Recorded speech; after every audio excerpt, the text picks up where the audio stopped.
항상성과 몸의 조절이고 자극의 전달.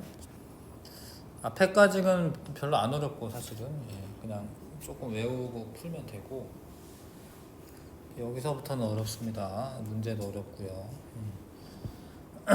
자극의 전달. 뉴런은 이제 이런 신경 세포를 뉴런이라고 하는 거고, 신경계를 구성하는 뉴런은 매우 다양한 형태를 가지고 있다. 이런 신경 세포를 뉴런이라고 합니다. 근데 보통 이렇게 신경 세포체라고 하는 부분이 있고, 가지돌기는 신경 세포체에 있긴 한데 이렇게 신호가 받아들여지는 부분이 가지돌기고요. 결국에 이 신경이라는 게 빨리빨리 그 신호를 전달해 줘야 되는 거잖아요. 그래서 축삭돌기를 타고 쭉 가서 요 끝에서 다시 또 다른 뉴런하고 연결되는 거죠. 또 다른 뉴런의 가지돌기랑 연결이 되는 겁니다. 그래서 축삭돌기로는 이제 신경이 이렇게 전달돼서 다른 뉴런으로 연결시켜 주는 거고요. 그리고 요 축삭돌기와 이 가지돌기 사이에 연결되는 부분은 시냅스라고 하고, 신경세포체는 핵이 있고, 신경세포체에는 그 다음에 신경세포체에서는 생명활동을 해야 되니까 기본적으로 이제 신경세포체는 핵이나 미토콘드리아 등 세포 소기관이 있어가지고요, 뉴런에 필요한 물질과 에너지를 생성하며 물질대사하고 뉴런의 생명활동을 조절하는 게 이제 신경세포체이고요. 가지돌기는 자극을 받아들이는 부분이고요. 자극을 받아들이는 부분이 가지돌기. 축삭돌기는 다른 뉴런이나 세포로 흥분을 전달을 해주는 거죠. 흥분을 전달해준다. 근데 축삭돌기에 마리집이라고 하는 부분이 있어요. 그 마리집이 있는, 사실 마리집이 있는 세포도 있고 없는 세포도 있거든요. 근데 이 마리집이 있으면 도약전도라는 게 일어나면서 흥분의 전달이 빨라요. 마리집이 있으면 흥분 전달이 빨라집니다. 이 마리집 부분은 휴반 세포라고 하는 게 감싸고 있어요. 이게 사실 세포야, 세포. 여기도 핵이 있고 그런데 이 휴반 세포가 축삭돌기를 감싸고 있습니다. 그러면 그 랑비의 결절이라고 하는 부분에 이렇게 노출이 되어 있는 부분들이 있는데, 그 부분들에서 도약전도라는 게 일어나요. 배우면 알겠지만 아무튼 전도가 돼서 신호가 전달이 돼야 되는데, 마리집이 있으면 도약전도가 일어나고 더 빨리 흥분을 그 신호를 전달해 줄 수가 있습니다. 그런 역할을 합니다. 그래서 마리집이 있는 부분은 흥분이 발생하지 않아요. 얘는 절연체로 되어 있습니다. 절연체라고 생각하시면 돼요. 아무튼 흥분이 발생하지 않지만 그 랑비의 결절 부분에서는 도약전도가 일어난다. 자, 뉴런의 다양한 구조. 보통은 뭐 요렇게 이해를 하시면 되고, 요 그림으로. 저 그림에서 이제 모식적으로 나타냈을 때 요런 식으로 나타냅니다. 이런 식으로. 요 앞에가 이제 신경세포체가 되는 거고, 여기가 축삭돌기죠. 이렇게 요런 식으로 그림을 많이 이렇게 그려요. 이쪽으로 연결돼서 전달은 축삭돌기에서 가지돌기 쪽으로 가는 거기 때문에, 그러니까 전달할 때, 그러니까 이 가지돌기에서 축삭돌기 쪽으로 진행을 해서 전도가 일어나서 전달이 일어날 때는 이렇게 전달이 되면서 신호가 전달이 되는 거죠. 이렇게 생겼는데, 요런 애가 또 있어요. 뭐 감각 뉴런이라던가 뭐 이런 애들은 이런 식으로 생겼어요. 생김새를 좀 아시긴 아셔야 되거든요. 그 신경세포체가 옆구리에 있습니다. 신경세포체가 이렇게. 신경세포체가 옆구리에 나와 있는 애들이 있어요. 이런 거는 이제 감각 뉴런이다. 감각 뉴런. 그림을 좀 아셔야 됩니다.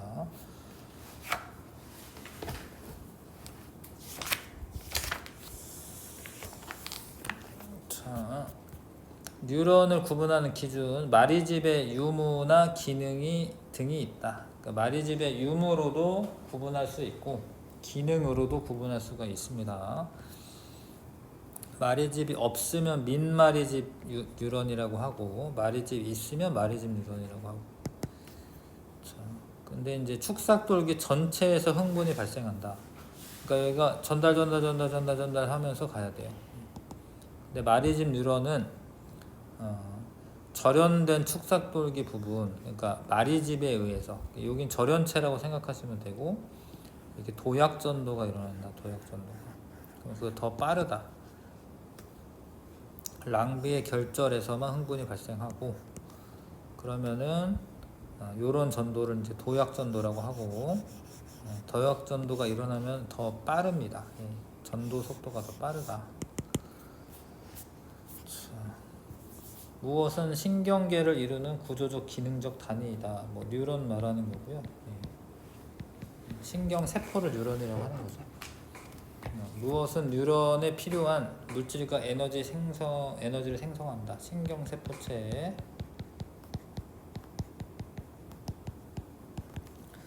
마리집은 슈반세포라고 하는 게 둘러싸고 있는 겁니다. 슈반세포가 뉴런의 축삭돌기를 반복적으로 감아서 형성이 된다. 무엇은 다른 뉴런이나 세포로부터 자극을 받아들이고 가지돌기. 무엇은 흥분을 다른 뉴런이나 세포로 전달한다. 축삭돌기. 도약전도가 일어나는 마리집 뉴런. 마리집 뉴런은 도약전도가 일어나지 않는 민마리집 뉴런.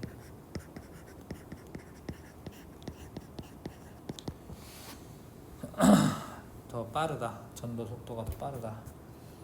마리집 뉴런은 마리집으로 쌓여있는 부분에서 흥분이 발생한다. 아니죠. 쌓여있는 부분은 흥분이 발생하지 않아요. 자, 뭐 예를 들어서 이제 설명하는 거죠. 민마리집 뉴런에서는 이렇게 전도가 일어나야 되는데 마리집 뉴런에서는 이 중간에 건너뛴다라는 거죠. 이렇게 도약 전도가 일어나서 더 빨리 이동할 수가 있다. 전도가 일어날 수가 있다. 자, 그거는 이제 마리집 유무에 따른 구분이었고 기능에 따른 구분. 이게 중추신경계를 중심으로 그러니까 뇌라던가 척수를 중심으로 바깥으로 나가는 뉴런들은 이제 원심성 뉴런이라고 해요. 원심성 뉴런은 중추신경계의 명령을 그 끝부분으로 이제 명령을 전달하는 거예요. 근육 같은 데다 전달하는 거예요. 반응 기관으로. 그러니까 바깥으로 나가잖아요. 그래서 바깥으로 나가는 거는 이제 원심성이다라고 얘기하는 거죠. 원심력은 이제 바깥으로 나가려는 힘을 원심력이라고 하고, 그래서 원심성 뉴런은 운동 뉴런을 의미합니다. 그래서 이 용어를 둘 다 아셔야 돼요. 운동 뉴런이 원심성 뉴런입니다. 운동 뉴런이 원심성 뉴런이야. 근데 뭐 손끝에 어떤 뭐 감각이 뇌까지 들어와야 되잖아요. 그러니까 이런 감각 뉴런은 안쪽으로 향하고 있기 때문에 구심성 뉴런이다라고 해요. 감각 뉴런을 구심성 뉴런이라고 합니다. 감각 뉴런은 안으로 이렇게 모이는 거니까. 안으로 모이려는 힘을 이제 구심력이라고 하거든요. 그래서 그거는 구심성 뉴런이라고 한다. 감각 뉴런은 구심성 뉴런, 운동 뉴런은 원심성 뉴런. 자, 근데 구심성 뉴런, 감각 뉴런은 가지돌기가 비교적 긴 편이에요. 가지돌기가 뭐 이렇게 가지돌기가 길다 이거지. 이렇게. 그리고 신경세포체가 중간에 있습니다. 신경세포체가 축삭돌기 끝부분이 아닌 중간에 있다. 여기가 축삭돌기고 요렇게 생겼어요 진짜로. 구심성 뉴런, 감각 뉴런 이렇게 생겼고, 그 다음에 원심성 뉴런은 축삭돌기가 더 깁니다. 예, 아까 전에 살펴본 것처럼 생긴 건 이제 축삭돌기 운동 뉴런을 의미하죠. 원심성 뉴런. 자, 그 다음에 이 둘을 연결해 주는 거는 연합 뉴런이라고 해요. 연합 뉴런. 구심성 뉴런과 원심성 뉴런을 연결하는 뉴런은 뇌랑 척수로 구성되어 있는데, 걔네들의 이제 기능에 따라 구분할 때 연합 뉴런이다라고 얘기하는 거죠. 기능에 따라 구분할 때 뭐 이렇게 용어를 자꾸 이제 혼용해서 써요. 뭐 어떤 뭐 중추신경계다 뭐 이럴 때도 있고, 어떨 때는 연합 뉴런이다 표현할 때도 있기 때문에, 하여튼 뇌나 척수는 연합 뉴런에 해당합니다. 기능에 따라 구분할 때는. 자, 그래서 구심성 뉴런에서 흥분을 전달받아 정보 처리하고 그 다음에 명령 내리잖아요. 그 처리 결과를 원심성 뉴런에 전달해 주는 게 연합 뉴런이죠. 연합 뉴런. 구심성 뉴런에서 들어온 정보를 처리해서 명령을 원심성 뉴런에 내리는 게 연합 뉴런이다. 자극의 전달 경로. 자극이 오면 감각기관에서 이제 그 자극을 받아들이죠. 그 다음에 그거를 뇌까지 이제 전달을 해줘야 되거든요. 그럼 이제 구심성 뉴런을 통해서 연합 뉴런을 와 뇌나 척수에게 그래서 판단을 해. 아, 이런 일이 벌어졌다. 그래서 뭔가 반응을 해야 되잖아. 그러면 원심성 뉴런을 통해서 명령을 반응 기관에 전달해 주죠. 그러면 뭔가 움직이거나 뭐 그 근육이 움직이면서 반응이 일어나게 되는 거죠. 자, 감각 뉴런은 받아들인 자극에 의해 발생한 흥분을 중추신경계로 전달하므로 구심성 뉴런이다. 구심성. 자, 무슨 뉴런은 구심성 뉴런과 원심성 뉴런을 연결하는 뉴런이다. 연합 뉴런. 뇌와 척수에 존재하고요. 그 다음에 무슨 뉴런은 운동 뉴런일 것 같죠, 그렇죠? 예. 근데 원심성 뉴런이라고 쓸게. 무슨 뉴런으로부터 연합 뉴런이라고 쓸게요. 연합 뉴런으로부터 받은 명령을 근육과 같은 반응 기관으로 흥분을 전달한다. 원심성 뉴런은 신경세포체가 크게 발달되어 있으며 축삭돌기 말단은 반응 기관, 근육이긴 해. 근육. 반응 기관에 분포한다. 근육을 움직이는 거니까.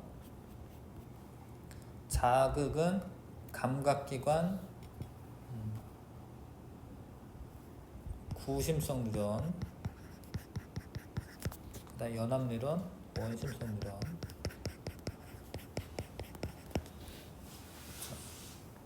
반응 기관 순으로 전달된다.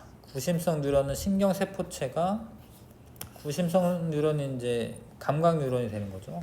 신경세포체가 축삭돌기 끝부분에 있다. 끝부분에 있지 않습니다. 중간 부분에 있습니다. 중간 부분에.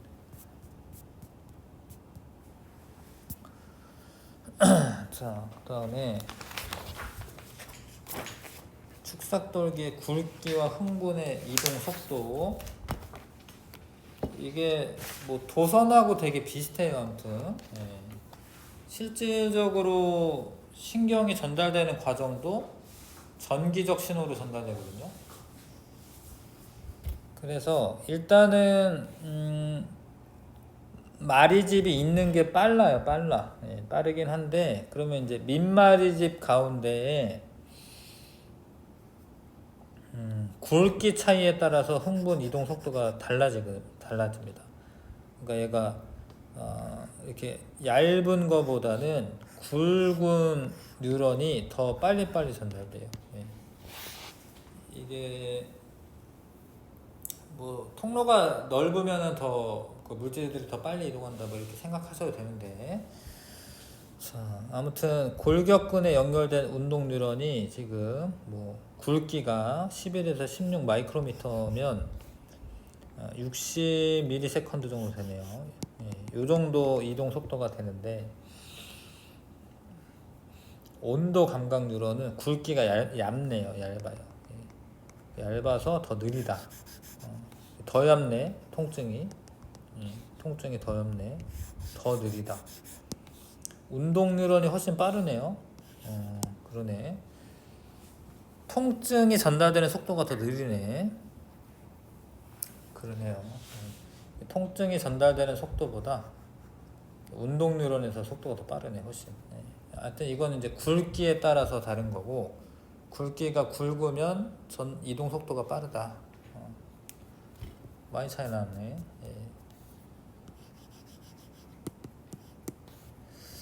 자, 그래서 굵기가 굵을수록 이동 속도가 빠르다, 이거 알고 있으셔야 되겠고.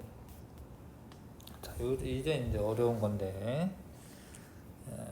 뭐 하여튼 새로 그 앞에서 뭐 중학교 때 배운 게 아니기 때문에 뭐 어렵기도 하고요. 따져야 할 것도 많고 뭐 외울 것도 많고요. 문제는 또 더 어렵게 내고요. 자, 일단은 흥분의 전도입니다. 전도. 흥분은 이제 신호라고 보면 되죠. 그게 전도가 될 때가 있고 전달이 될 때가 있어요. 전도와 전달이 있어요. 전달은 다른 뉴런으로 이제 전달해 주는 거고, 전도는 뉴런 그 내에서, 하나의 뉴런 내에서 이동하는 걸 말해요. 자, 그래서 지금 전도가 어떻게 일어나냐면, 그러니까 처음에는 분극 상태라고 하는 상태로 있습니다.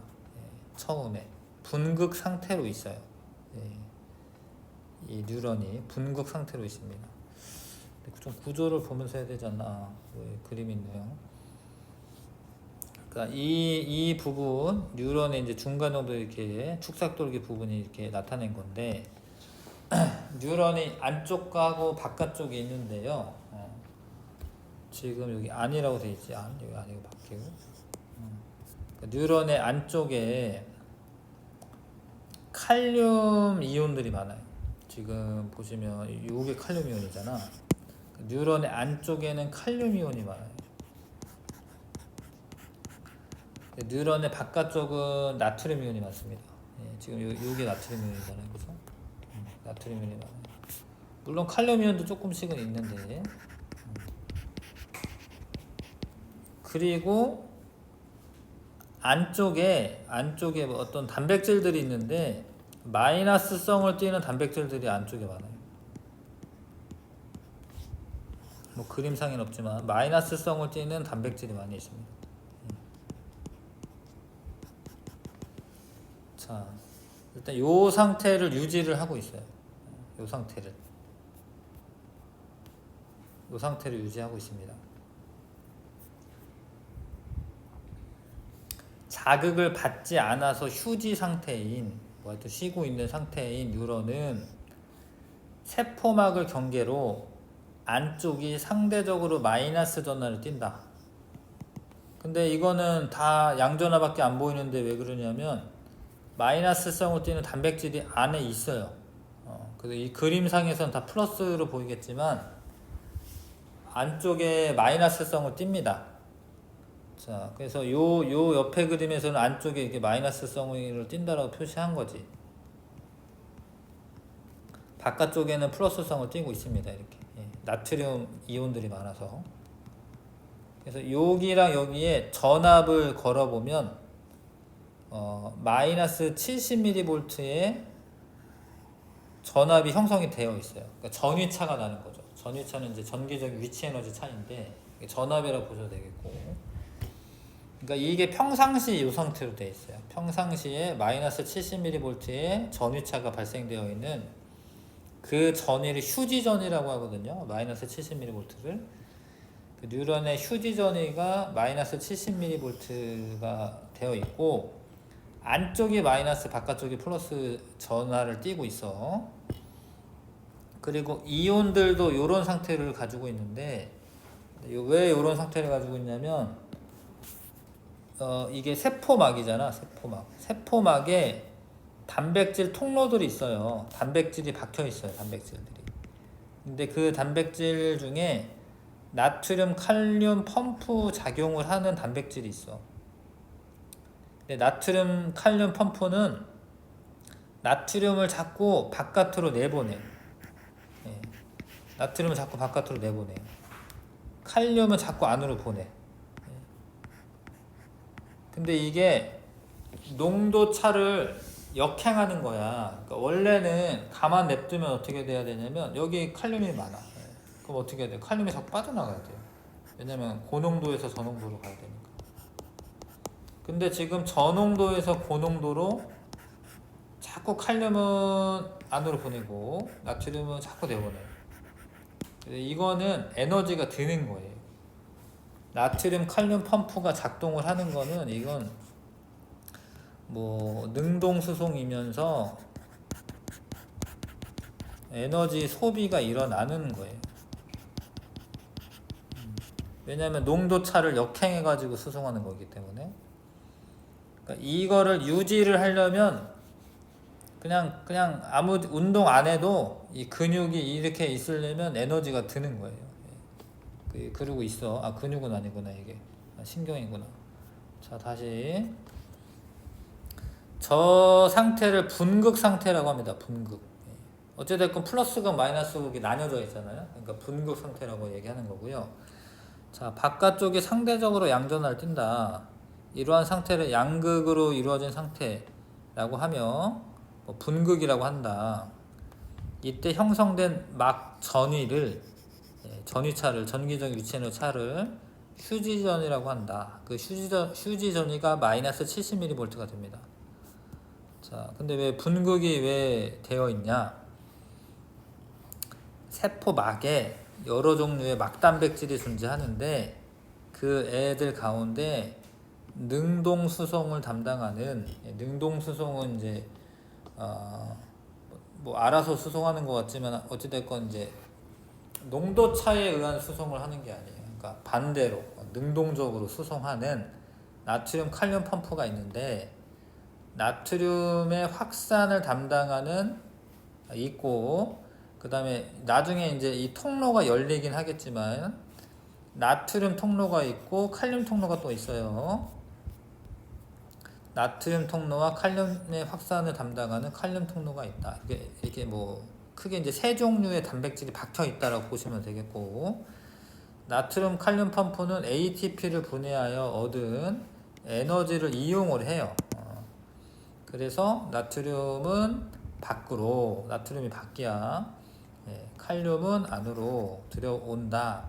자, 이로 인해 자, 나트륨 이온의 농도는 항상 밖이 안보다 높아요. 근데 이게 항상이야, 항상. 이게 나중에 보겠지만 나트륨 이온이 들어오는 일이 생기거든요. 근데 이게 들어왔다 해서 안이 더 높지는 않아요. 이렇게 밖이 더 높아요, 밖이. 칼륨 이온의 농도는 안이 더 높아요, 안이 더 높습니다. 그 상태로 있습니다. 휴지 상태에서 칼륨 통로의 일부가 열려 있기는 해. 열려 있으면 어떻게 돼? 고농도에서 저농도로 확산이 일어나죠. 그래서 요 일부는 열려 있어요. 칼륨이 일부 나가긴 해, 이렇게. 자, 확산이 되지만 그렇다라고 해서 뭐 그게 역전되는 건 아니에요. 나트륨 통로는 거의 대부분 닫혀 있어 나트륨 이온이 밖에서 안으로 확산되지는 못한다. 또한 세포 안에 마이너스 전하를 띠는 단백질이 세포 안쪽에 더 많이 있기 때문에 자, 세포 그 안쪽이 마이너스 전하 띠는 거고요. 바깥쪽이 플러스 전하 띕니다. 자, 뭐 이렇게 이해하실 것 같죠, 그렇죠? 칼륨 이온 같은 경우에 세포 밖이 안보다 더 적어요. 그러니까 안이 더 많죠. 나트륨 이온은 바깥쪽이 더 많다. 뭐 좀 되시죠, 그렇죠?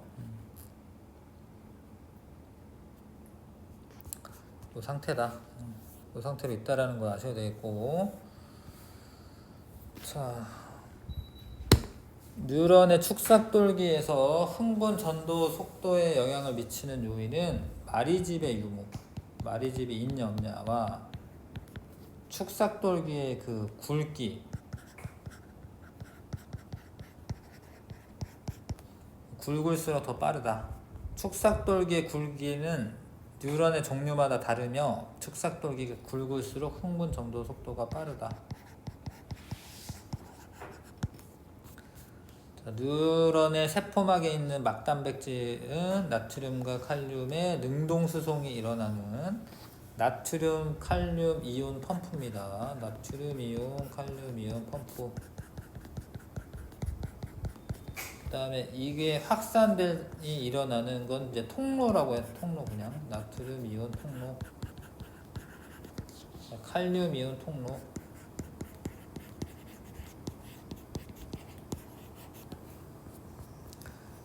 뉴런의 나트륨 농도는 나트륨 이온은 바퀴도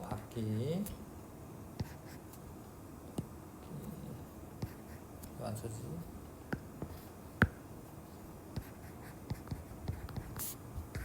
안쪽보다 바깥쪽이라고 써야겠네. 하여튼 바퀴 안쪽보다 안보다 높고요. 칼륨 이온은 안쪽이 더 높아요. 안쪽. 자, 분극 상태에서 세포 안팎의 전이차를 휴지전이가 마이너스 70mV 정도. 휴지 상태인 뉴런은 세포막을 경계로 안쪽의 음전화, 바깥쪽이 양전하다. 맞습니다. 이게 이제 준비 상태야. 이게 준비. 이거를 분극 상태다라고 또 얘기해. 용어가 되게 혼용돼서 쓰여지죠. 아무튼 이거는 이제 분극 상태다라고 얘기하고, 분극 상태 전이를 휴지전이라고 하는 거고. 되셨죠? 넘어갈게요. 탈분극, 그게 깨지는 거예요. 그 상태가 깨지는 겁니다. 탈분극. 역치 이상의 자극이 가해져. 역치라고 하는 거는 이제 너무 강도가 약하면은 흥분이 안 돼요. 그러니까 최소한의 강도를 말하는 거고, 뉴런의 부위에서 안정적으로 유지되는 막전이가 상승하는 현상을 탈분극이라고 하는데, 그러려면 역치 이상의 자극이 가해져야 되는 거고요. 탈분극의 원인, 역치 이상의 자극이 가해지면, 자, 이제 나트륨 통로가 열려. 준비는 다 해놓고 나트륨 통로가 열려. 그림이 없네. 이거는 여기 나오긴 하네. 자, 뒤쪽에 먼저 볼게요. 48쪽에. 자, 역치 이상의 자극이 가해졌어. 그러면 나트륨 통로가 열려. 근데 나트륨은 바깥쪽이 고농도죠. 안쪽이 저농도고. 그러니까 어떻게 돼? 나트륨이 막 안으로 들어와. 근데 양전하를 띈 나트륨이 막 들어오는 거잖아요. 이거는 확산으로 들어오는 거죠. 확산은 에너지 소비가 있는 건 아니에요. 이거는 확산은 이제 자연스러운 거기 때문에 나트륨이 막 들어와. 그럼 어떻게 되냐면, 원래는 안쪽이 마이너스였는데 나트륨 때문에 플러스가 되는 거야. 이거 플러스가 되는 거예요. 그래서 휴지전이가 원래 마이너스 70mV였는데 플러스로 되는 거예요. 이렇게 한 플러스 30mV까지 올라가는 거예요. 이렇게 나트륨 이온이 막 들어와서, 그런 거를 이제 탈분극이 된다라고 하고, 탈분극일 때의 막전이를 활동전이라고 해요. 활동전이. 그러면은, 자, 다시 넘어와서, 탈분극이 되면은 나트륨 통로가 열려요. 그러면 나트륨이 막 투과도가 커진다라는 표현도 쓰죠. 막을 투과하는 거죠. 막 투과도가 커져가지고 나트륨 이온이 확산이 돼서 밖에 있던 애가 안으로 들어오는 거지, 그렇죠? 들어옵니다. 그래서 나트륨 이온이 안으로 급격하게 확산된다. 이러한 과정이 진행되면서 막전이가 상승하는 탈분극이 일어난다. 탈분극이 일어났을 때의 전이는 활동전이라고 말합니다. 활동전이가 대부분 이제 플러스 한 30mV 정도 됩니다. 30이었나요? 30mV 정도 됩니다. 그 다음에 이제 뭐 하냐면, 사실 이렇게 들어온 애가, 이게 나트륨이 들어왔을 거 아니에요, 이렇게. 그러면 얘가 가만히 있는 게 아니라 또 옆으로 이동을 해요, 이렇게. 그러면 또 여기 나트륨 통로가, 여기 있는 나트륨 통로가 또 열려. 그럼 또 들어와. 확산되면서 계속 나트륨 통로를 열면서 지나가는 거예요. 근데 이게 흥분이, 이게 뭐 일회용이 아니잖아요. 그러니까 신경 전달되고 좀 있으면 또 신호 오면 또 전달되고 그래야 되잖아. 그래서 원래대로 다시 돌아와야 돼. 그래서 지금 원래대로 이렇게 돌아오고 있는데, 돌아오려면 칼륨 통로가 열리는 거예요. 자, 재분극. 상승한 막전이가 다시 휴지전이로 하강하는 것을 재분극이라고 하는데, 그러니까 이게 나트륨이 사고를 치고 칼륨이 수습을 하는 거예요. 열린 나트륨 통로가 시간이 지남에 따라 닫혀. 이거는 이제 그 자리는 말하는 그 자리. 사실 옆자리는 열리는데요. 그러니까 열렸다가, 나트륨 통로가 열렸다가 닫혀. 그 다음에 닫혀있던 칼륨 통로가 열려요. 그럼 칼륨 통로가 열리면 어떻게 돼? 칼륨 이온이, 안이 더 많잖아. 안에서 바깥으로 막 나가. 그럼 그게 수습이 돼요. 자, 하여튼 나트륨 통로는 막혔기 때문에 나트륨 통로에 나트륨 이온의 막투과도가 감소하고 칼륨 이온의 막투과도가 증가하여 나트륨 통로를 통한 나트륨의 확산은 감소하고, 그러니까 들어오는 거는 감소하는 거죠. 칼륨 통로를 통한 칼륨 이온의 확산은 증가한다. 이런 과정이 진행되면서 막전이가 다시 하강해요. 재분극이 됩니다. 원래대로 돌아간다는 거죠, 재분극. 근데 이게 딱 마이너스 30mV, 70mV까지 딱 되는 게 아니라 그거보다 더 낮아져요. 더 낮아집니다. 여기 보시면 이렇게 보시면 여기 더 낮아지죠. 이렇게 칼륨 이온이 좀 더 나가요. 칼륨이 좀 더 나가가지고 요 때는 이제 과분극이래요. 과분극. 너무 많이 나가. 칼륨 이온이 너무 많이 나가가지고 약간 마이너스 80mV까지는 하강했다가 원래대로 돌아와요. 그래서 뉴런의 막전이가 휴지전이보다 낮아지는 현상을 과분극이라고 합니다. 마이너스 80mV까지 떨어지는 거를 과분극이라고 해요. 자, 다시 탐구자료. 근데 요런 그림을 이제 알려주는 거예요. 막전이 그래프. 요번에 입원했을 때 요런 것도 해보더라고요. 뭐 신경이 어떻게 됐나 해서 막 바늘을 찔러가지고 막 자극을 줘가지고 엄청 아팠는데 요런 그래프 그리면서 알아보더라고요. 그 병원에서. 아무튼 이런 그래프를 보여주고, 요때는 분극 상태인 거고, 그러다가 자극이 온 거야. 그래서 이렇게 탈분극이 일어난 거고요. 근데 이 탈분극이 일어날 때 뭐하냐? 나트륨 통로가 열려서 나트륨이 밖에서 안으로 막 이동한 거고, 그 다음에 칼륨이 안에 있던 칼륨이 바깥으로 막 나간 거예요. 이거는 이제 재분극이 되는 과정이고. 근데 너무 많이 나간 거예요. 과분극이 됐다가 원래대로 돌아와요. 근데 그렇게 한 차례 이렇게 지나가고 나도 계속 뭐는 작동하냐? 나트륨 칼륨 통로는 계속 작동을 해. 그러니까 여기 칼륨이 막 나간애 있을 거 아니야, 막. 그런 애 다시 안으로 들어보내. 나트륨이 막 들어온 애 있을 거 아니야. 그럼 다시 내보내. 그래서 다시 스탠바이 다시 하는 거죠. 원래대로 돌아가는 거죠. 그게 엄청 빨리빨리 일어난다는 거지. 그게 신기한데 그게 엄청 빨리빨리 일어난다는 거. 제가 알아서 알아서. 그래서 계속 뭔가 명령을 내리면 계속 움직이잖아요. 예. 자, 그 다음에 이거를 이제 막 투가도라고 하는 걸로 이제 해석을 해보는 겁니다.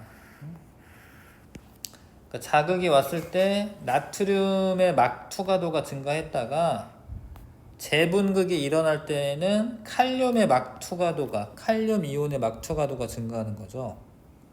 이해가시죠? 이 그래프, 그죠? 막 투가도를 이용해서도 설명하고 문제 냅니다. 자, 휴지 상태인 뉴런이 역치 이상의 자극을 받으면 자극을 받는 부위에서 막전이가 상생하는 탈분극이 일어난다. 역치 이상의 자극을 받은 뉴런에서 탈분극이 일어날 때 무엇이 세포 안으로 확산된다. 나트륨 이온. 재분극이 일어날 때 나트륨 이온의 확산은 감소하고, 이거는 이제 나트륨 이온은 밖에서 아니고요. 칼륨 이온은 안에서 밖으로 확산은 증가한다. 재분극이 일어날 때 뉴런의 막전이가 휴지 전이보다 낮아지는 현상을 과분극이라고 합니다. 과분극. 그 다음에 재분극이 일어날 때 무엇이 세포 안에서 바깥으로 확산된다. 칼륨 이온.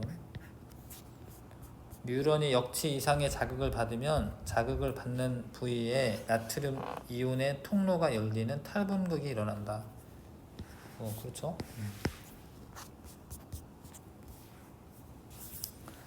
자, 활동전이 탈분극이 일어났을 때 전이를 말합니다. 자, 휴지 상태인 뉴런의 한 지점에서 역치 이상의 자극이 가해지면 막전이가 빠르게 상승하였다 하강하는데, 이러한 막전이의 변화를 활동전이라고 한다. 활동전이와 전도. 활동전이가 일어나면 일정 시간 뒤 그 지점과 가까운 지점에서 다시 활동전이가 발생한다. 그건 왜 그러냐면 여기 들어온 나트륨 이온이 옆으로 확산이 돼서 옆에 있는 나트륨 통로를 또 열어요. 자꾸 이게 전도가 되는 거죠. 이런 거를 흥분의 전도라고 한다. 나트륨 이온이 이동하면서 나트륨 통로를 또 엽니다.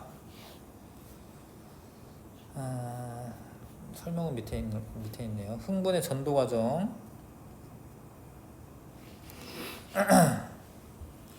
자, 1번 분극. 방금까지 설명했습니다. 그렇죠? 나트륨 칼륨 펌프는 계속 작동하고 있습니다. 안쪽이 마이너스, 바깥쪽이 플러스 전위를 가지고 있고, 탈분극이 일어나면 나트륨 통로가 열리면서 나트륨이 들어온다. 확산돼서. 정도는 탈분극이고, 3번 단계가 되면은 칼륨이 나가는데, 근데 지금 요 부분에서는 이렇게 낮아지겠지. 다시 요 부분에서는 이렇게 되는 거죠. 이렇게 되는 거죠. 원래대로 돌아오니까. 근데 옆에 있는 애는 요 들어왔던 애가 옆으로 이동을 해가지고 통로를 열어요. 그러니까 지금 이게 전도되는 과정이고, 요거는 사실 요 한 곳만 지금 뭐 설명한 거네요. 이거는 전도되는 거는 이제 오른쪽에 있는 그림을 설명하시면 되고요. 그러니까 다시 열고 하면서 전도가 이렇게 되고 있다. 전도가. 흥분의 전도는 이렇게 일어납니다. 자, 그래서 특정 부위에 탈분극이 일어나서 활동전이가 발생하면 일정 시간 뒤 인접한 부위에서도 탈분극이 일어나 활동전이가 발생한다. 이를 통해 흥분이 축삭돌기를 따라 뉴런의 말다운 부위까지 전도가 된다. 축삭돌기의 중간 지점에서 활동전이가 발생하면, 이것도 중요한 설명인데, 자, 예를 들어서 중간 지점에서 활동 전이가 발생하면 흥분의 전도는 양방향으로 진행된다. 당연히 그렇거든요. 왜냐하면 이거야 그림을 그렸으니까 지금 오른쪽만 나타냈지만 왼쪽으로도 이렇게 퍼져 나가겠지, 그렇죠? 양방향으로 나타나는 게 맞아요. 근데 이제 맨 끝머리에 가서는 이제 한쪽 방향으로만 진행하게 되고요. 전달 과정은 한쪽 방향으로만 진행을 합니다. 칸 채우기. 뉴런의 한 지점에 역치 이상의 자극이 가해지면 탈분극이 일어나고 막전이가 상승하였다가 하강하는 뭐 그런 거를 활동전이라고 합니다. 네, 활동전이가 발생한다.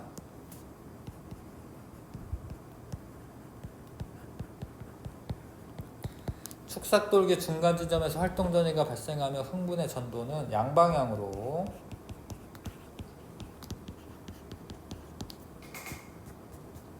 분극 상태인 뉴런의 한 지점에 역치 이상의 자극이 가해지면 그 지점에서 세포막에는 분극부터 하면 되겠네. 분극, 탈분극, 재분극.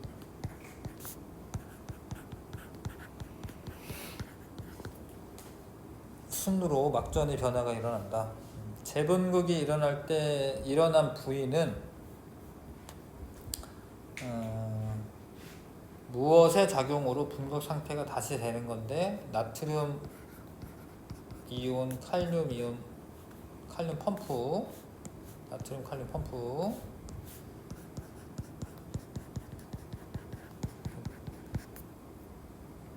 거 원래 상태를 유지를 한다. 자, 자극을 받아 발생한 흥분이 뉴런의 축삭돌기 말단에 이제 도달하면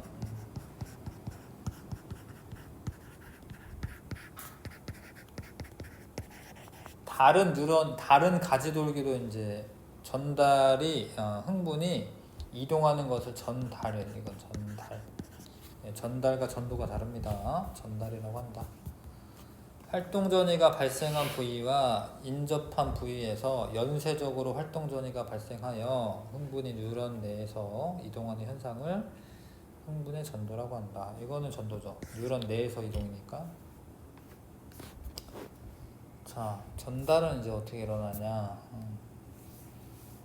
이제 이렇게 이 끄트머리에 왔어요. 예. 축삭돌기 말단까지 왔어. 그럼 다른 뉴런의 가지돌기랑 이제 인접한 부분이 있습니다. 예. 뭐 하나는 아니니까 이렇게 사이에 이제 간격을 두고 좀 떨어져 있거든요. 자, 아무튼 축삭돌기 말단과 다른 가지돌기하고 한 20나노미터네요. 20나노미터 정도의 틈이 있습니다. 예. 그런 접합된 부위, 거기를 시냅스라고 해요.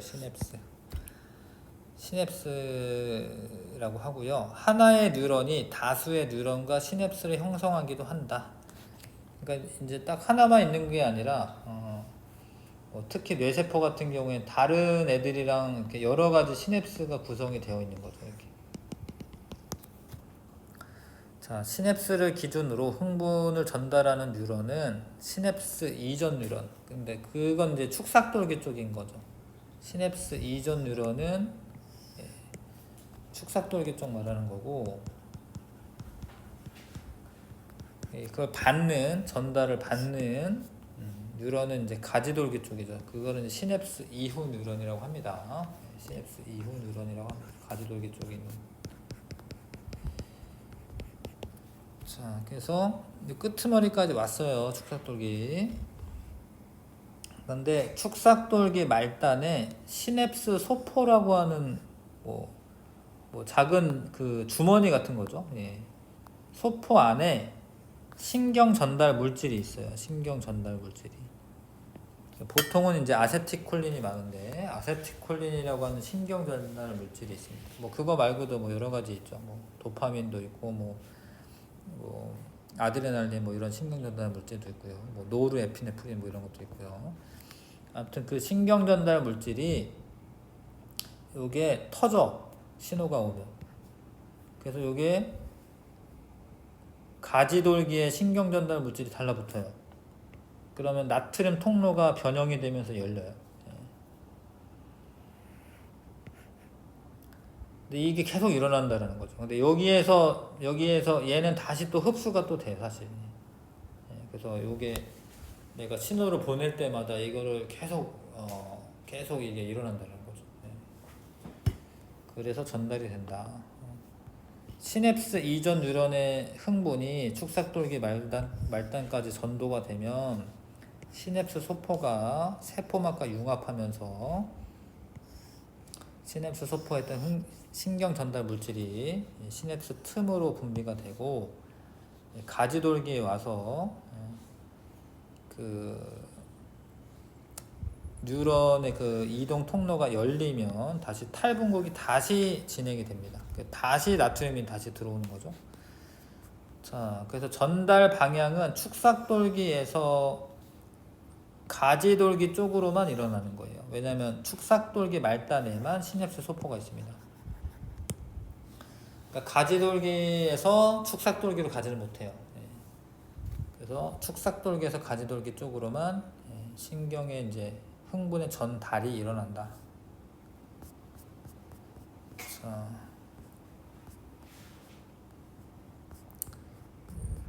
칸 채우기 한 다음에 이거 탐구자를 살펴보게 할게. 뉴런의 축삭돌기 말단과 다른 뉴런의 가지돌기나 신경세포체가 약 한 20 나노미터 정도의 틈이 있는데 거기를 시냅스라고 하고요. 시냅스 소포가 세포막과 융합되면서 시냅스 소포에 있는 신경 전달 물질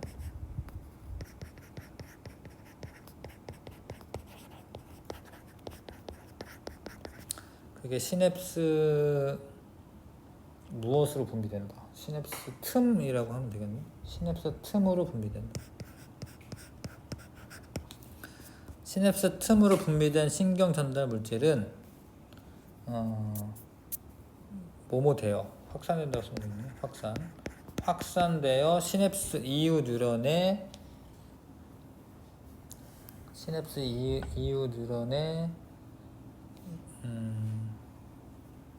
세포막에 있는 수용체와 결합을 한다. 그러면 이제 통로가 열리는 거고요. 신경 전달 물질이 있는 시냅스 소포는 축삭돌기 말단에만 있습니다.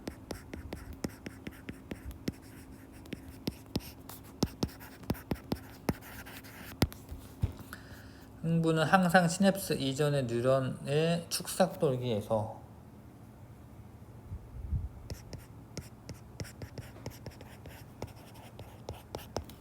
시냅스 이후 뉴런의 가지돌기나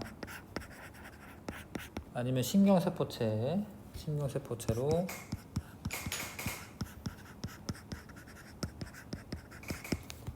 만 전달된다. 신경전달 물질이 시냅스 이후 뉴런 세포막에 있는 수용체와 결합하면 시냅스 이후 뉴런에 있는 나트륨 이온 통로가 열리면서 탈분국이 일어난다. 맞죠? 자, 요거 이제 잘 따져 보셔야 되는데요. 이제 요런 거는 이제 문제로 나오는 거거든요. 민마리집 신경 A에서 C가 있대. 그러니까 요 짝대기가 다 이게 그 어떤 뉴런이네요. 민마리집 신경이네. D1으로부터 세 지점 D2에서 D4까지 거리가 이제 나와 있습니다. 뭐 센티미터 나와 있네요. 그 다음에 나는 A와 B의 D1에서 D4에서 다는 C에 나는 하여튼 A와 B 거리네요. 그 다음에 다는 C에 활동전이가 발생했을 때 각 지점에서의 막전이 변화를 나타낸 것이다. 그 다음에 A와 C의 흥분 전도 속도는 A랑 C는 2cm/ms래요. A랑 C가 B는 3cm/ms이다. A에서 C에 D1에서 역치 이상의 자극을 1회 주고 4ms가 경과되었다. 자, A부터 보자. A부터 만약에 4ms가 경과됐어요. 잘 봐요. 2cm/ms인데 전도 속도가 근데 4ms가 경과되었대. 그럼 8cm를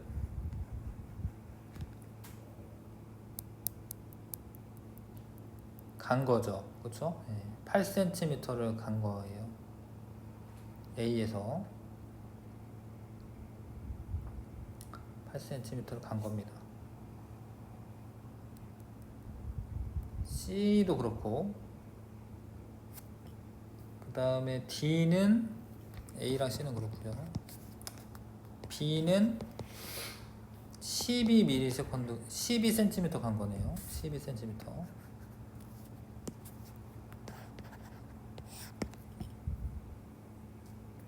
뭐 그런 상황이네. 그런데 D1에 물어보는 게 없나? 자, 뭘 해석을 했지? D3에서를 해석했나? A에서는 D2에서는 무슨 일이 벌어지나 해석해볼게. 잘 봐요. A에서 D2에서 현재 뭐 막전이 상태가 어떠냐 뭐 이런 거 물어보거든요. 잘 봐. 그러니까 여기서 흥분이 시작이 돼서 2cm 가려면은 몇 미리세컨드를 소비하는 거냐면 1ms가 지나간 거야. 그러니까 처음 자극을 받았을 때가 그러니까 2cm를 가야 되잖아요. 여기까지. 그러니까 2cm 가려면 1ms가 지나간 거예요. 이해 가세요? 그러니까 D2에 도착하는데 1ms가 지나간 거예요. 그러니까 D2에 도착하는데 1ms가 지나갔어.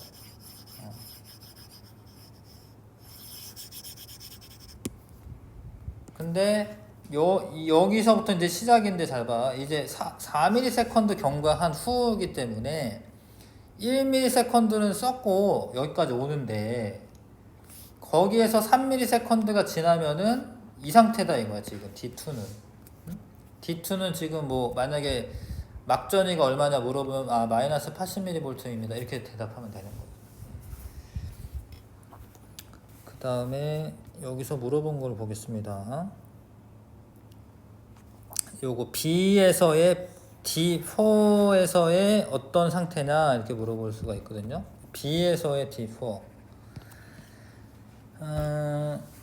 6cm인데 B에서는 1ms당 3cm씩 이동하니까 몇 초 지난 거야? 몇 초? 여기까지 딱 도착하려면 2ms 지난 거죠, 그쵸? 근데 B는 여기를 봐야지. 그러면 이제 2ms 후잖아요, 그쵸? 도착하고 난 다음에 2ms 후가 4ms가 되니까 여기가 되는 거예요, 이렇게 쭉 따라가시면 30mV는 아니고요. 뭐 대략 한 플러스 10mV 정도 되겠다. 얘는 이제 한 플러스 한 10mV 정도 막전이가 발생하는 거예요. 그렇게 되어 있네. 약 플러스 10mV 되어 있네. C 같은 경우에는 이제 D3에서의 막전이가 어떻게 되냐 이렇게 물어보면, 자, 이게 4cm 차이니까 얘도 2ms 후야. 그럼 여기 도착했어 이제. 그 다음에 2mm, 그 다음에 2mm. C는 이걸 봐야 되잖아, 그렇죠? 그럼 C도 마이너스 80mV에 막전이가 지금 발생했다라는 거예요. 그렇게 해석을 하는 겁니다. 이렇게 이해 가시죠? 뭐 이런 거는 이제 문제로 이제 냅니다. 이제 되게 어렵게 냅니다. 만들어서 엄청 어렵게. 자, 근육의 수축.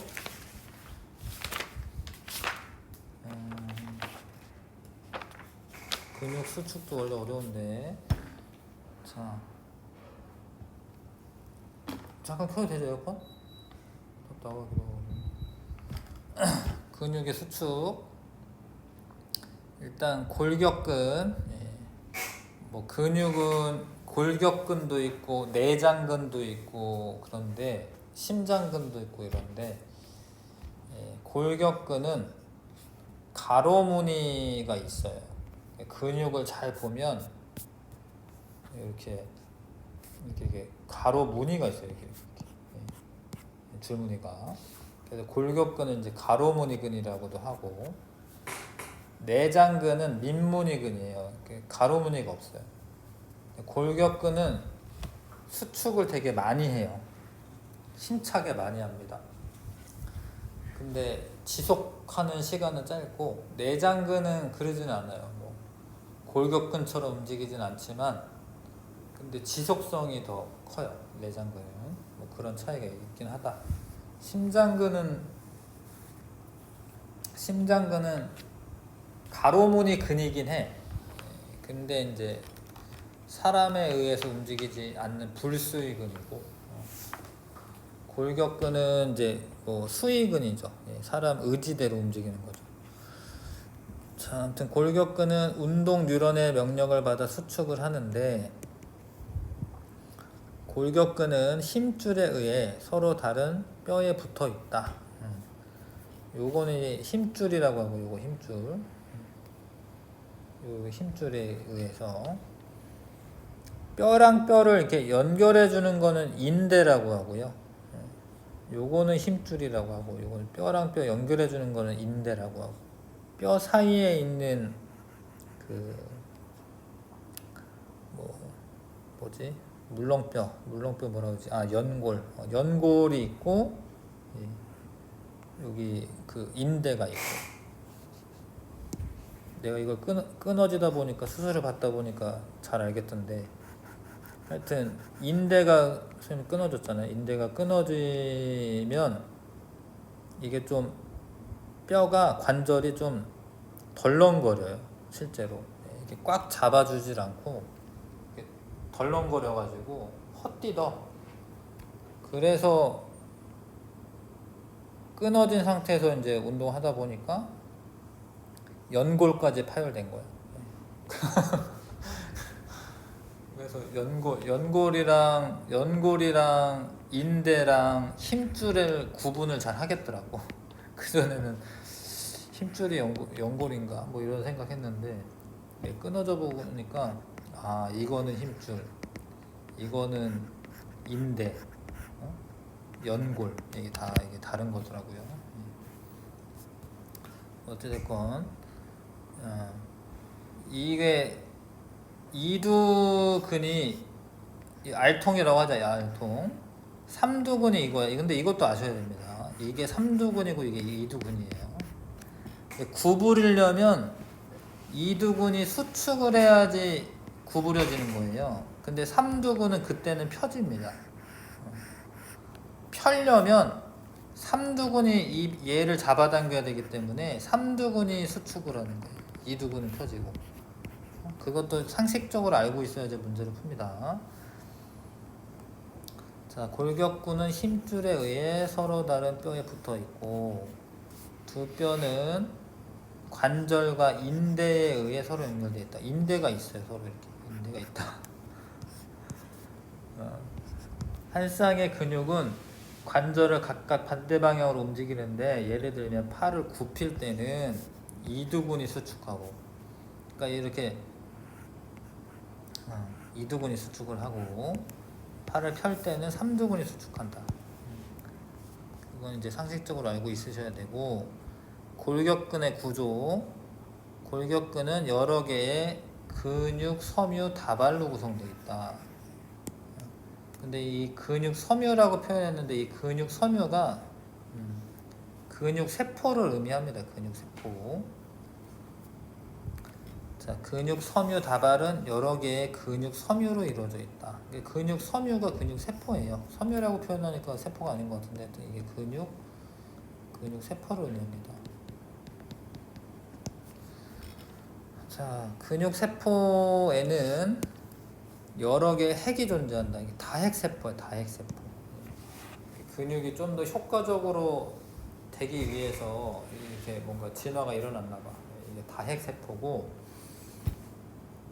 근육 섬유에는 미세한 근육 원섬유 다발이 들어있다. 이거는 이제 세포라기보다는 그 근육 내 조직인 거죠. 근육 원섬유는 액틴 필라멘트와 굵은 마이오신 필라멘트로 구성이 되어 있다. 자, 근육 섬유 다발이 있고, 근육이 있는데 근육 섬유 다발이 있고, 거기에 근육 섬유가 있는데 근육 섬유 안에 근육 원섬유가 있다라고. 근육 원섬유는 세포는 아니고요. 이런 어떤 조직인 거죠. 근육 원섬유는 근육 섬유가 세포고, 근육 원섬유를 관찰을 하면 밝은 부분과 어두운 부분이 반복적으로 나타난다. 밝은 부분은 명대라고 하고 아이대라고도 해요. 그 명대를 아이대라고 합니다. 둘 다 알고 있어야 되고, 어두운 부분은 암대라고 하고 A대라고 해요. A대. 그게 반복적으로 나타나는데 명대의 중앙에 Z선이 관찰되는데 이 Z선과 Z선 사이를 근육 원섬유의 마디라고 부르는 거예요. 근육 원섬유 마디. 엄청 길죠. 그러니까 지금 요렇게 요 Z선과 요 Z선 사이가 근육 원섬유 마디가 되는 거예요. 근데 왜 어둡고 왜 밝고 이런 무늬가 나타나냐면, 일단 마이오신 필라멘트라고 하는 애가 요 안쪽에 있는 애, 굵은 애들이 마이오신 필라멘트예요. 굵은 애가 마이오신 필라멘트. 그 다음에 액틴 필라멘트는 얇은 애입니다. 얇은 애. 액틴 필라멘트. 근데 마이오신 필라멘트와 액틴 필라멘트가 이렇게 겹쳐 있으면 어둡겠지. 겹쳐 있으니까. 그래서 겹쳐 있는 부분이 암대, A대. 근데 암대의 길이는 마이오신 필라멘트의 길이랑 같아요. 그래서 이 A대는 길이 변화가 있는 게 아니에요. 길이가 이게 변화되는 건 아닙니다. 마이오신 필라멘트랑 액틴 필라멘트가 겹쳐 있으면은 암대, A대. 그 A대 안에 약간 밝은 부분이 또 있어요. 왜냐면 액틴 필라멘트가 요게 이렇게 없는 부분이 있거든요. 거기는 또 H대라고 해요. 자, 마이오신 필라멘트만 존재하는 H대가 있습니다. 약간 밝다라고 해서 거기만 따로 뭐 명대라고 하진 않아. 그러니까 암대에 H대가 있는 겁니다. A대 안에 H대가 있는 거예요. 근데 H대는 이건 길이가 변화가 돼요. 길이 변화가 됩니다. 얘는. 결론적으로 이 마이오신 필라멘트랑 액틴 필라멘트가 서로 이제 겹쳐지는 부분이 많이 겹쳤다가 조금 겹쳤다 이러면서 길어졌다 줄어들었다 하는 거기 때문에 H대에서는 길이 변화가 있어요. 그 다음에 액틴 필라멘트만 있는 데가 있죠. 거기는 이제 Z선 부분이긴 한데 거기는 이제 명대 I대라고 불러. 요건 Z선이라고 하고 Z선과 Z선 사이가 근육 원섬유 마디가 돼. 자, 이해 가시죠? 근데 얘가 이제 뭐 근육을 굽혀야 돼. 그러면 ATP를 사용해서 요런 이제 마이오신 필라멘트에 있는 어떤 돌기들이 있는데 이게 액틴 필라멘트랑 결합을 해요. 결합을 해서 얘를 이렇게 잡아당겨요, 자기 쪽으로 이렇게. 예. 그러니까 얘를 이렇게 결합시켜서 잡아당겨요, ATP를 쓰면서. 그러면은 H대는 감소하고 얘가 들어오니까 요 명대 I대도 감소합니다. I대도 감소해요. 그러면서 근육이 수축이 되는 거예요. 근육이 수축이 됩니다.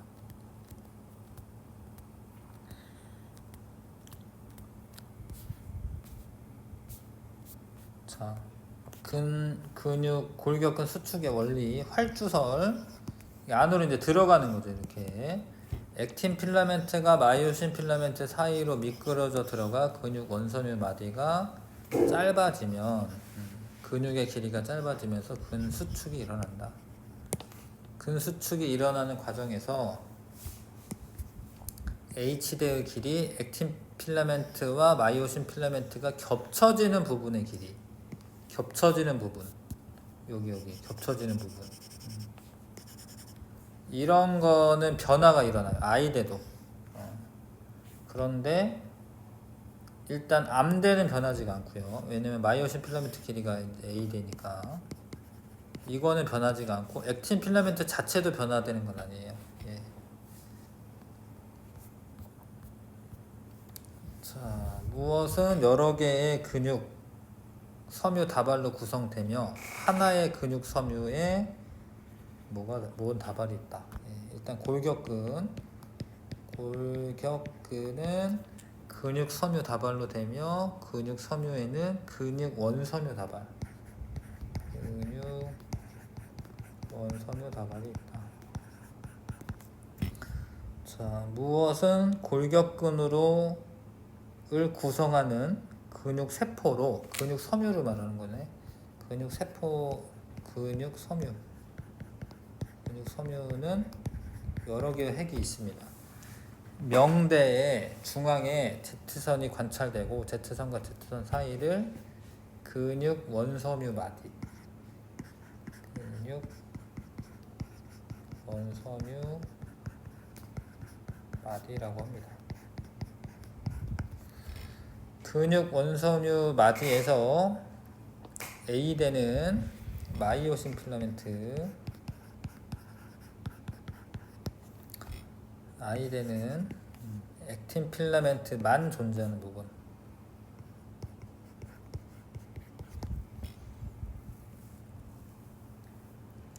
그 다음에 골격근의 수축은 액틴 필라멘트가 마이오신 필라멘트 사이로 미끄러져 들어가면서 일어난다는 골격근의 수축 원리를 활주설이라고 합니다.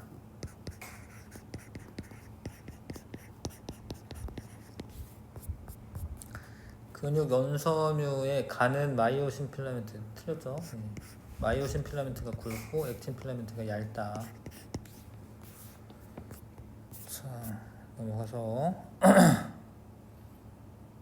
마이오신 필라멘트 길이와 같은 A대의 길이는 변하지 않는다. 이걸 알고 있어야 되고, A대의 길이는 H대와 액틴 필라멘트와 마이오신 필라멘트가 겹쳐지는 부분을 합친 길이이므로 요런 문장들을 다 읽어두셔야 돼요. 이거 문제 풀 때 A대의 길이는 H대의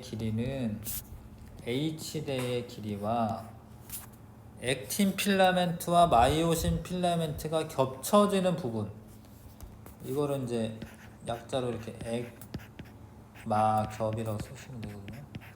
요거 합쳐서 A대야.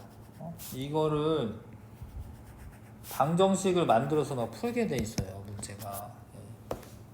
그러니까 방정식을 만들어 가지고 막 풀어요. 그러니까 저런 수식들을 아셔야 돼. A대의 길이는 H대 플러스 액마겹, 액틴 필라멘트와 마이오신 필라멘트가 겹쳐지는 부분을 합한 길이. 근육 수축이 일어날 때 H대가 줄어드는 것만큼 액틴 필라멘트와 마이오신 필라멘트가 겹쳐지는 부분의 길이 증가하는 중요한데 이것도.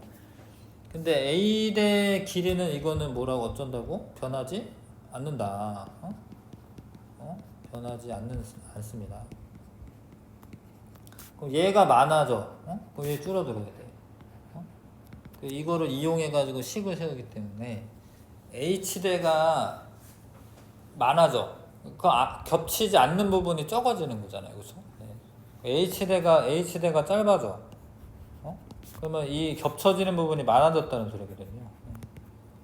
이걸 이용해서 식을 세우게 되어 있습니다. 이 식을 꼭 아셔야 돼요. 이렇게 식 쓴 다음에 해야 돼, 이렇게. 그냥 머리로 안 돼요, 이게.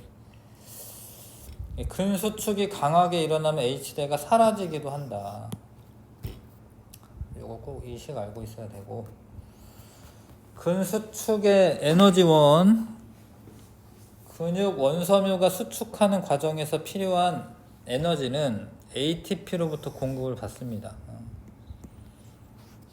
ATP가 분해돼서 ADP가 될 때 에너지가 방출되는데 그 에너지로 액틴 필라멘트가 마이오신 필라멘트 사이로 미끄러져 들어가는데 사용이 돼요. 근데 근육에 ATP가 어느 정도 저장이 되어 있긴 해. 근데 한 뭐 2초분? 네. 뭐 별로 저장이 안 돼 있대, ATP가. 그래서 그 ATP를 쓰고 나면 요럴 수도 있어요. 크레아틴 인산이라고 하는 게 또 있는데 거기서 인산을 제공해줘. 물론 사실 여기 떨어져 나와 있는 인산 붙일 수도 있을 것 같은데요. 자, 아무튼 크레아틴, 근데 에너지가 또 필요하긴 하니까 크레아틴 인산 요게 떨어지면서 나오는 에너지를 또 이용하는 거지 사실. 이걸 붙일 때 세포호흡으로 에너지 줘서 붙일 수도 있겠지만 크레아틴 인산이 떨어지면서 나오는 에너지로 붙이는 거지 얘를. 자, 근데 지금 인산을 제공해 주기도 하고, 그러면 이제 크레아틴 인산이 분해되면서 ATP를 만들면서 크레아틴이 만들어져요. 크레아틴 인산의 분해와 세포호흡 과정으로 생성된다. 그러니까 있는 ATP 다 쓰면 세포호흡으로 ATP 만들 수도 있고 크레아틴 인산 분해 과정으로 ATP를 만들 수도 있습니다. 자, 근데 크레아틴 인산은 크레아틴으로 분해되면서 ATP가 빠르게 생성되지만 지속 시간이 짧다. 그래서 근수축 초기에는 크레아틴 인산이 분해되어서 생성된 ATP를 이용하지만 그 이후에는 포도당을 이용해 세포호흡을 통해서 ATP가 만들어져서 근수축에 제공이 됩니다. 근데 이 세포호흡이 두 종류가 있거든요. 그러니까 산소가 충분히 공급되는 상태에서 세포호흡이 일어나는 거는 이제 산소호흡이고, 무산소호흡도 있어요. 무산소호흡. 이게 근육을 엄청 많이 써야 돼. 그러면은 그걸 감당을 못하는 거야. 산소호흡으로. 그러면 이제 무산소호흡이 일어나는데, 무산소호흡이 일어나면은 원래는 세포호흡을 하게 되면 뭐 이산화탄소랑 물 같은 거 생기는 거잖아요. 근데 그거 말고 그 젖산이라고 하는 게 축적이 돼요. 근육을 왕창 쓰면은. 그러면 그 젖산이 통증을 유발합니다. 무산소 호흡이 되면. 자, 아무튼 이제 저장되어 있는 거 ATP 쓰고, 초기에는 크레아틴 인산의 분해로 ATP를 만들 수가 있는데 그거 이후에는 이제 세포호흡을 활용하는데, 세포호흡은 이제 유산소 호흡도 있고 무산소 호흡도 있습니다. 자, 근수축 시 각 부분의 길이, 뭐 요거를 이제 계산하는 게 문제거든요. 일단 옆에 거 채우고 난 다음에 할게요. 근수축이 일어날 때 A대, H대, I대 중 H대와 I대의 길이는 감소하는 거예요. 근데 A대 길이는 변화가 없다. 근수축이 일어날 때 줄어든 근육 원섬유 마디의 길이만큼 I대 길이는 감소해요. 근육 원섬유 마디가 줄어든 거는 I대 길이가 감소해서 되는 거고, 근수축이 일어날 때 A대와 H대 중 무엇은 사라지기도 한다. H대. 근수축 초기에는 크레아틴 인산,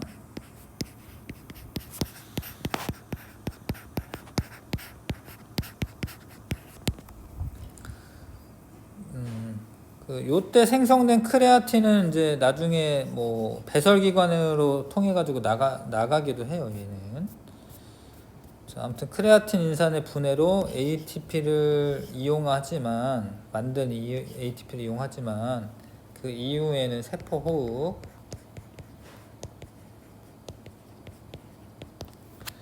근수축이 일어날 때 H대가 줄어든 길이만큼 액틴 필라멘트와 마이오신 필라멘트가 겹쳐진 부분의 길이가 증가한다. 이 맞죠?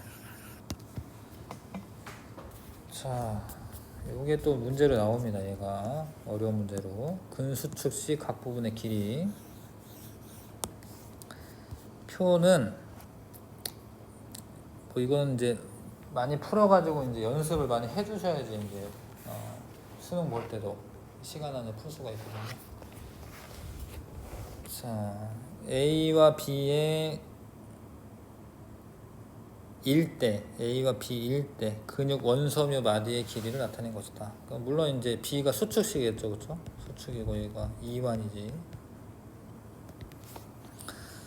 그 다음에 X는 이제 근육 원섬유 마디를 말하는 거고, 기역은 액틴 필라멘트만 있는 부분, 니은은 마이오신 필라멘트와 액틴 필라멘트가 겹치는 부분. 액막엽. 여기는 H대, 여기는 I대. 여긴 따로 용어가, 니은은 따로 용어가 있는 게 아니에요. 그냥 액막엽이라 쓸게요.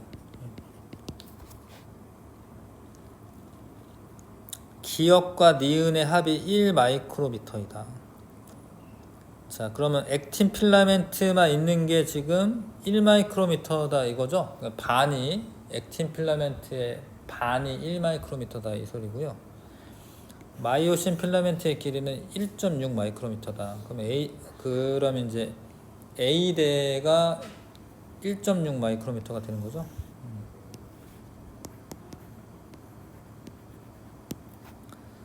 자, 그다음에 뭐 해석은 다 해놨고, 또 안 돼. 이건 액틴 필라멘트 반. 액틴 필라멘트의 2분의 1이 지금 1.0이고요. 자, A일 때 이완 시에 기역의 길이가 0.7, 니은의 길이가 0.3이다. 이거 합쳐가지고 1 마이크로미터 돼야 되니까 맞고요. 그 디귿의 길이는 1 마이크로미터이다. 근데 이게 맞죠? 왜냐면 얘가 합쳐가지고 3이 돼야 되잖아요. 그렇죠? 여기 1, 여기 1, 그러면 이 디귿은 1이 되는 게 맞죠? 그렇죠? 그 다음에 B의 경우에 기역의 길이는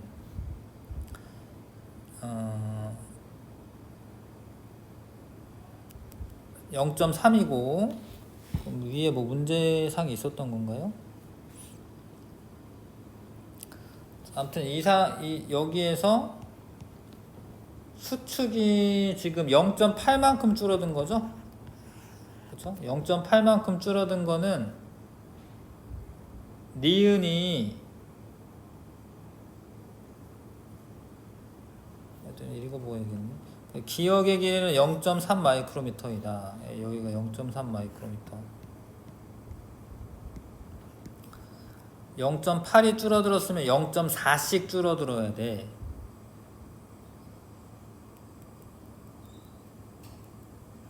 그러니까 0.7에서 0.4 줄어드니까 0.3이 된 거죠. 다시 뭔 소리냐면, 그러니까 0.8이 전체적으로 줄어들었으니까 요 겹쳐지는 부분은 0.4씩 증가해야 되고, 요 부분은 0.4만큼 감소해야 되고. 근데 원래 기역의 길이가 0.7이었잖아요. 근데 0.4만큼 감소해야 되니까 B 상태일 때는 0.3 마이크로미터가 된 거고, 니은의 길이는 0.7이다. 니은이 원래 0.3이었는데 겹쳐지는 부분이 0.4만큼 증가해야 되잖아. 그럼 0.7이 된 거고, 디귿의 길이는 양쪽에서 0.4, 0.4만큼 겹쳐지는 부분이 증가했잖아요. 그러면 H는 0.8만큼이 감소해야 되잖아요. 그럼 1에서 0.8만큼 감소하니까 0.2가 된 거고. 이해 가시죠? 여기서 이렇게 되면서 이런 변화가 생긴 거. 그래서 근육 수축 시 기역의 길이는 X의 길이에 감소한 것의 절반만큼 감소한다. 기역의 길이는 X가 감소한 것의 절반만큼 감소한다. 이해 가시죠? 반쪽이니까. 이런 문장도 아셔야 됩니다. 그랬고, 그 다음에 근 수축 시 니은의 길이는 X의 길이가 감소한 것의 절반만큼 증가한다. 증가하겠죠? 왜냐면 많이 겹쳐야지 근 원섬유 마디의 길이가 줄어드는 거니까. 근데 이제 절반만큼이지. 지금 절반만 보고 있으니까. 디귿의 길이는 X 길이가 감소한 만큼 감소한다. 이것도 이 문장 자체를 아셔야 됩니다. 이 문장 자체를. 요게 감소량은 전체 그 근육 원섬유 마디가 줄어든 것만큼 H가 감소한다. 자, 이렇게 하면 되겠고, 문제는 좀 풀어 오셔야 될 것 같아.